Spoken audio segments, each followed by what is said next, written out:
আসসালামু আলাইকুম। সংবাদে আপনাদের সবাইকে স্বাগতম জানাচ্ছি আমি নুসরাত। শুরুতেই সংবাদ শিরোনাম। ফেব্রুয়ারিতে নির্বাচন হবে, কোনো শক্তি বিলম্বিত করতে পারবে না। প্রধান উপদেষ্টা প্রেস সচিব শফিকুল আলম বলেছেন, ফেব্রুয়ারিতে নির্বাচন হবে, এমন কোনো শক্তি নেই যে নির্বাচনকে বিলম্বিত করতে পারে। প্রধান উপদেষ্টা যেটা বলেছেন সেই অনুযায়ী নির্বাচন হবে। ফেব্রুয়ারি নির্বাচনে বিএনপি ২৫০-এর অধিক আসন পাবে। বিএনপির নির্বাহী কমিটির সদস্য রুহুল কুদ্দুস তালুকদার দুলু বলেছেন, আগামী ফেব্রুয়ারি ২০২৬-এর নির্বাচনে বিএনপি ২৫০-টির বেশি আসনে জয়লাভ করবে। এ সম্ভাবনায় ভীত হয়ে কিছু রাজনৈতিক দল নানা ষড়যন্ত্রে লিপ্ত হয়েছে।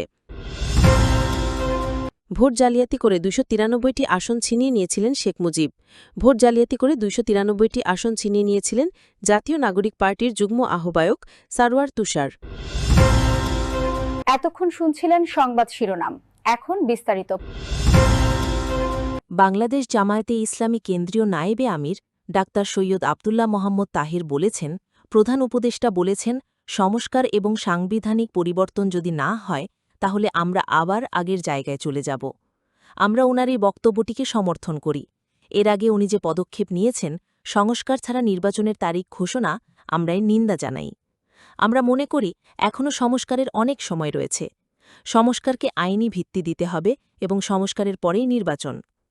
শুক্রবার ১৫ আগস্ট বিকালে কুমিল্লার স্থানীয় এক মিলনায়তনে চৌদ্দগ্রাম উপজেলা জামায়াতে ইসলামী আয়োজিত ভিন্ন ধর্মাবলম্বীদের সঙ্গে মতবিনিময় সভায় তিনি এই কথা বলেন। ডাক্তার তাহের বলেন, আমরা বলেছি শুধু পিয়ার নয়, সংস্কারের ভিত্তিতেও নির্বাচন হতে হবে। সংস্কারকে আইনি ভিত্তি দিতে হবে। কোনো ধরনের সংস্কার পরিবর্তন ছাড়া আমরা যদি আবারও আগের মতো নির্বাচন করি তাহলে আমাদের আবারও আওয়ামী বাজে সময় ফিরতে হবে। আমরা এত লড়াই সংগ্রাম তো আবার আওয়ামী লীগের পচা সময় ফিরে যাওয়ার জন্য করিনি। চৌদ্দগ্রাম উপজেলা জামায়াতের আমির মাহফুজুর রহমানের সভাপতিত্বে ও সেক্রেটারি বেলাল হোসাইনের পরিচালনায় এ সময় বক্তব্য রাখেন জামায়াতে ইসলামীর কেন্দ্রীয় শুরা সদস্য ও কুমিল্লা দক্ষিণ জেলা আমির মোহাম্মদ শাহজাহান, সাবেক উপজেলা আমির ভিপি শাহাব উদ্দিন, উপজেলা জামায়াতে সহকারী সেক্রেটারি আব্দুর রহিম, জামায়াত নেতা আইয়ুব আলী ফারায়েজি, জয়নাল আবেদিন পাটোয়ারি ও বিভিন্ন উপজেলা ইউনিয়ন থেকে আগত ভিন্ন ধর্মাবলম্বী সম্প্রদায়ের প্রতিনিধিরা। প্রধান উপদেষ্টার প্রেস সচিব শফিকুল আলম বলেছেন, ফেব্রুয়ারিতেই নির্বাচন হবে, এমন কোনো শক্তি নেই যে নির্বাচনকে বিলম্বিত করতে পারে। প্রধান উপদেষ্টা যেটা বলেছেন সেই অনুযায়ী নির্বাচন হবে। শুক্রবার ১৫ আগস্ট মাগুরায় জুমার নামাজের পর শহীদ রাব্বি ও শহীদ আল আমিনের কবর জিয়ারত শেষে সাংবাদিকদের তিনি এসব কথা বলেন। শফিকুল আলম বলেন, নির্বাচনের জন্য পুরো জাতি প্রস্তুত। নির্বাচনের সঙ্গে সংশ্লিষ্ট সব প্রতিষ্ঠানও নির্বাচন নিয়ে এরই মধ্যে কাজ করতে শুরু করেছে। এই বর্ষার মৌসুম শেষ হলেই পাড়ায় পাড়ায় মহল্লায় মহল্লায় নির্বাচনের হাওয়া লেগে যাবে। নির্বাচনের যে মহোৎসব সেটা আপনারা দেখতে পাবেন। সংস্কারের বিষয়ে তিনি বলেন, জুলাই চার্টার নিয়ে রাজনৈতিক দলগুলোর সঙ্গে কথা বলে সমঝোতার ভিত্তিতে কাজ চলছে। সংস্কার কাজ অব্যাহত আছে ও সংস্কার কাজ দ্রুত এগিয়ে যাচ্ছে, সেটা দৃশ্যমান। বিএনপির নির্বাহী কমিটির সদস্য রুহুল কুদ্দুস তালুকদার বলেছেন, আগামী ফেব্রুয়ারির ২০২৬-এর নির্বাচনে বিএনপি ২৫০টির বেশি আসনে জয়লাভ করবে।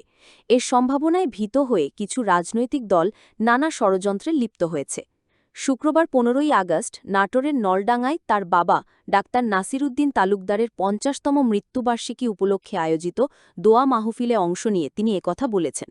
তিনি আরও যোগ করেন, নির্বাচন নিয়ে কোনো ষড়যন্ত্র করে লাভ নেই। বাংলাদেশের মানুষ বহুদিন ধরে এই নির্বাচনের অপেক্ষায় আছেন। যে কোনো চক্রান্ত ও অপতৎপরতা আমরা প্রতিহত করব।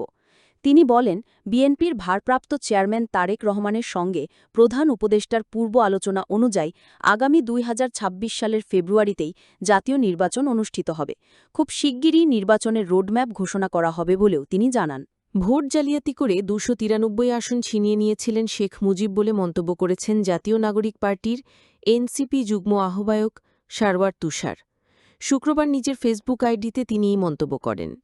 ৭২-এর সংবিধান বাংলাদেশে এক অনন্ত জরুরি অবস্থা কায়েম করেছে শিরোনামে সারওয়ার তুষার বলেন, বাংলাদেশ একটা গণতান্ত্রিক রাষ্ট্র হিসেবে দাঁড়াতে না পারার সম্পূর্ণ দায় শেখ মুজিব ও আওয়ামী লীগকে নিতে হবে। তার করুণ পরিণতির দায়ও একান্তই তার ও তার দলের। তাকে অনেকে পরামর্শ দিয়েছিলেন, যেমন প্রফেসর রাজ্জাক, আপনি যথার্থ স্টেটসম্যানের মতো বিরোধী দলসহ রাষ্ট্রীয় প্রতিষ্ঠানগুলো গড়ে তোলেন। এনসিপির এই নেতা বলেন, শেখ মুজিব এ ধরনের পরামর্শ বিন্দুমাত্র আমলে নেন নাই। ৭৩ সালে ভোট জালিয়াতির মাধ্যমে ২৯৩ আসন ছিনিয়ে নিয়েছিলেন 70 সালে পাকিস্তানের সংবিধান বানানোর জন্য নির্বাচিতদের দিয়ে স্বাধীন দেশে অনির্বাচিত গণপরিষদ বসিয়েছেন। 70-এর নির্বাচন আওয়ামী লীগ করেছিল 6 দফার ভিত্তিতে। সেখানে 72-এর সংবিধানের ওই 4 মূলনীতি ছিল না, অথচ স্বাধীন দেশের সংবিধানে ওই 4 মূলনীতি চাপিয়ে দেওয়া হয়েছিল। আবুল মনসুর আহমেদ সহ অনেকেই স্পষ্ট করেছেন, ওই 4 মূলনীতির জন্য এ অঞ্চলের মানুষ ঐতিহাসিক সংগ্রাম করে নাই। 72-র সংবিধান এমনভাবে ক্ষমতা এক ব্যক্তি ও দলে কেন্দ্রীভূত করে যে শান্তিপূর্ণ, নিয়মতান্ত্রিক ও গণতান্ত্রিক উপায়ে ক্ষমতা হস্তান্তরের সব পথ বন্ধ হয়ে যায়। 1972 সাল থেকে এ পর্যন্ত কোনো সরকারি দলকে বাধ্য করা ছাড়া ক্ষমতা থেকে নামানো যায় নাই। এ কারণে এদেশে বারবার পজিটিভ অর্থে গণ অভ্যুত্থান, নেগেটিভ অর্থে সেনা অভ্যুত্থান সংঘটিত হয়। সারবার বলেন, 72-এর সংবিধানের ভাবাদর্শিক ক্ষমতা, 4 মূলনীতি এবং কাঠামোগত এক ব্যক্তিকেন্দ্রিক ক্ষমতা এমন এক একচেটিয়া ক্ষমতা কায়েম করে, রাষ্ট্রীয় প্রতিষ্ঠানগুলোকে এমনভাবে দলীয়করণ করে যে বল প্রয়োগের মাধ্যমে যখন ক্ষমতাসীনরা ক্ষমতাচ্যুত হয় তখন এক বিরাট ভারসাম্যহীনতা ও শূন্যতা তৈরি হয়। অথচ গণতান্ত্রিক রাষ্ট্রে, এমনকি গণ আন্দোলনের মধ্য দিয়েও কোনো দলের বিদায় হলে রাষ্ট্র ঠিকই স্থিতিশীল থাকে, কারণ সেখানে প্রতিষ্ঠান ও ক্ষমতার ভারসাম্য থাকে। কিন্তু বাংলাদেশ রাষ্ট্রে সেই জিনিস থাকে না। ফলে প্রত্যেকবার বড় ধরনের পালাবদলের পর বিরাট শূন্যতা সৃষ্টি হয় এবং এর সুযোগ নিয়ে এখানে বারবার সামরিক হস্তক্ষেপ হয়। দেখেন, একটা গণঅভ্যুত্থানের পরও কার্যকর সংস্কারের অনিশ্চয়তা ও মীমাংসার অভাবে এখনও আমাদের 1-11-র আশঙ্কায় থাকতে হচ্ছে। এমন যে হবে তা বদরুদ্দিন উমর 72 সালেই টের পেয়েছিলেন।